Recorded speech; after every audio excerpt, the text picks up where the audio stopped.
Hai Sobat Gamers, balik lagi bareng aku di Zodiac Game. Kali ini kita bakal bahas sesuatu yang agak nyebelin tapi lucu juga sih.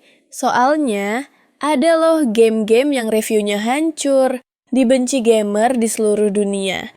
Tapi entah kenapa, tetap laku keras banget. Yap, kadang nama besar dan promosi bisa bikin orang rela beli. Meskipun hasilnya bikin pengen banting stick controller. Jadi di video kali ini kita bakal lihat 7 game terburuk tapi tetap laku keras di pasaran. Siap-siap ya, karena beberapa game di list ini mungkin pernah kamu mainin dan mungkin juga pernah bikin kamu nyesel beli. Oke, langsung aja kita mulai dari yang pertama. Oke, kita mulai dari yang paling fenomenal. Cyberpunk 2077. Sebelum rilis, semua orang udah heboh banget. Trailernya keren, dunia futuristiknya bikin ngiler, dan apalagi ya, ada Keanu Reeves, siapa yang nggak hype coba? Tapi pas rilis, kayaknya gamer di seluruh dunia langsung ngerasain kekecewaan kolektif. Bug di mana-mana, karakter bisa nembus tembok, mobil tiba-tiba melayang, bahkan ada yang gamenya crash tiap 10 menit. Tapi anehnya, meskipun seberantakan itu, Cyberpunk 2077 tetap laku gila-gilaan. Soalnya, promosi dan ekspektasi udah terlalu besar buat dibendung. Banyak banget orang beli cuma karena pengen ngerasain masa depan. Tapi, yang didapat malah masa depan penuh bug. Untungnya, setelah bertahun-tahun diupdate, game ini sekarang udah jauh lebih bagus. Tapi tetap aja, kita nggak bakal lupa gimana rusaknya game ini pas hari pertama rilis.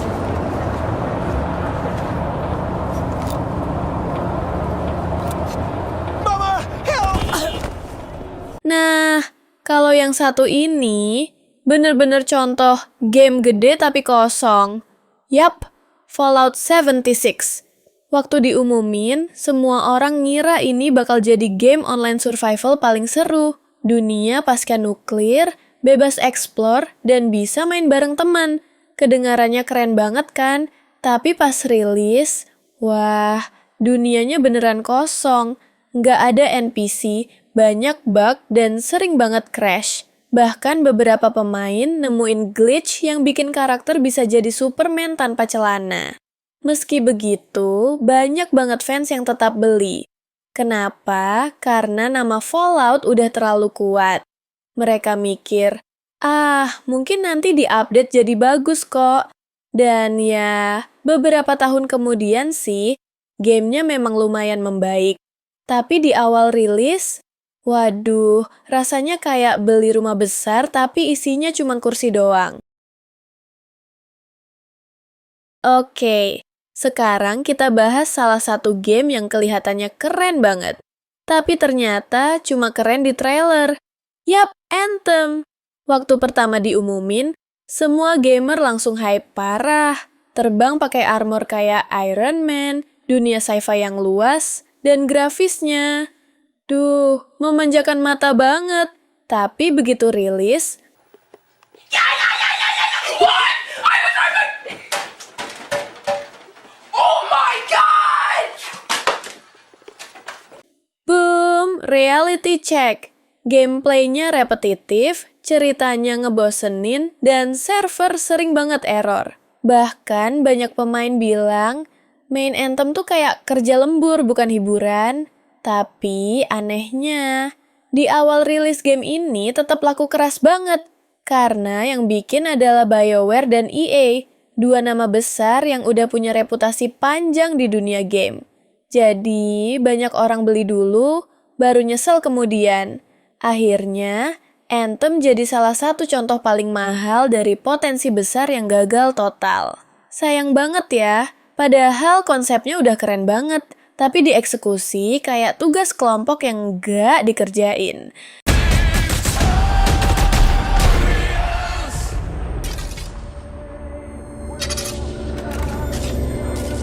Nah, kalau yang ini, bener-bener game yang ngajarin kita satu hal penting. Jangan percaya trailer. Soalnya waktu Alliance, Colonial Marines diumumin, trailernya kelihatan keren banget.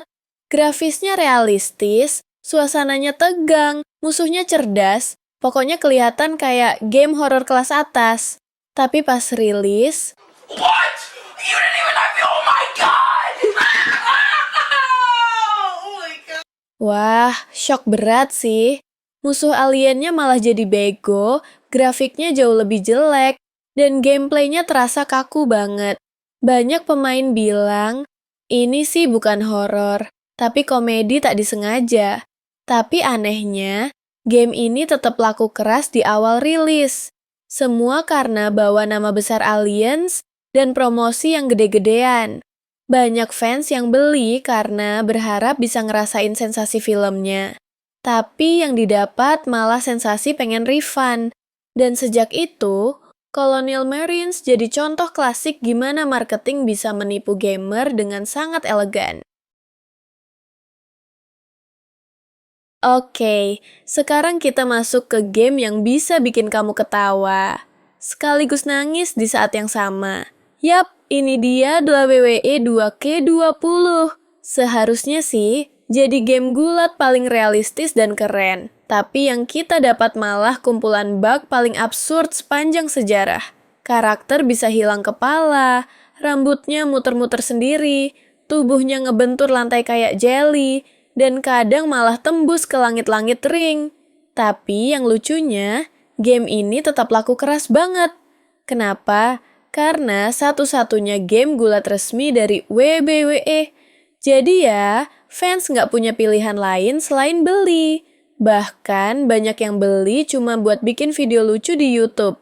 Bukan buat main serius, tapi buat ketawa ngelihat bugnya. Akhirnya WWE 2K20 jadi semacam game komedi tidak sengaja yang legend banget. Bukti bahwa kadang bug juga bisa jadi bahan hiburan. Haha.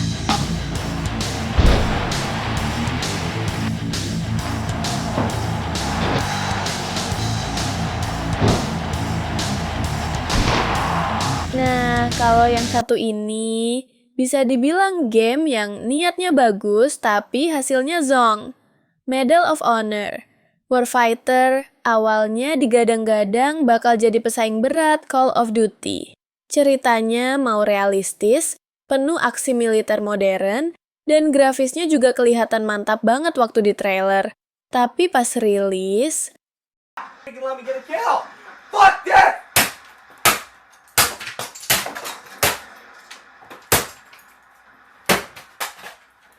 Shit. ceritanya kayak nonton film perang yang udah pernah kita tonton 1000 kali. Gameplaynya kaku, dan mod online-nya malah bikin frustasi. Tapi anehnya, game ini tetap laku keras. Karena nama Medal of Honor itu legendaris banget di dunia game perang. Banyak gamer beli karena nostalgia sama seri lamanya di PlayStation 2 dulu. Sayangnya, Warfighter malah jadi titik jatuh buat seri ini. Setelah rilis, nama Medal of Honor langsung tenggelam dan butuh waktu bertahun-tahun buat balik lagi. Kadang memang, nostalgia aja nggak cukup buat nyelamatin game yang eksekusinya setengah hati.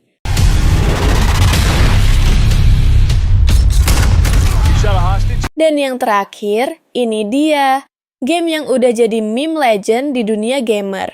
Sonic the Hedgehog 2006.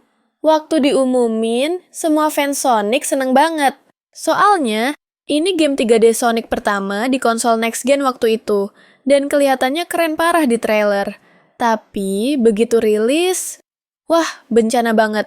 Kontrolnya kaku, bugnya parah, cutscene-nya aneh, bahkan ceritanya bikin bingung. Apalagi waktu Sonic tiba-tiba ciuman sama manusia, itu semua orang langsung bilang, tapi meskipun dikritik habis-habisan, game ini tetap laku jutaan kopi. Karena, ya itu tadi, nama besar Sonic udah terlalu kuat. Fans loyal tetap beli, walau akhirnya cuma bisa pasrah dan ketawa. Sekarang, Sonic 2006 malah jadi legenda tersendiri. Bukan karena bagus, tapi karena begitu buruk sampai jadi lucu. kadang yang gagal total justru paling diingat.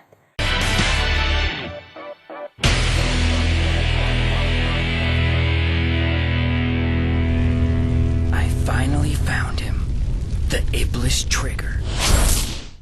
Nah, itu dia guys. 7 game terburuk tapi tetap laku keras di pasaran. Kadang emang lucu sih. Gamenya bisa penuh bug, gameplaynya ngaco, tapi karena hype dan nama besar, tetap aja laku jutaan kopi.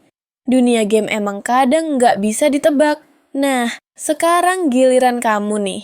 Dari semua game tadi, mana yang pernah kamu beli dan malah nyesel? Atau jangan-jangan kamu justru suka salah satunya? Tulis pendapat kamu di kolom komentar. Ya, jangan lupa juga like, share, dan subscribe kalau kamu suka video kayak gini. Biar aku makin semangat bahas dunia game dari sisi yang santai dan fun bareng kalian. Aku Zodiac Game, pamit dulu. Sampai ketemu di video berikutnya, dan seperti biasa, happy gaming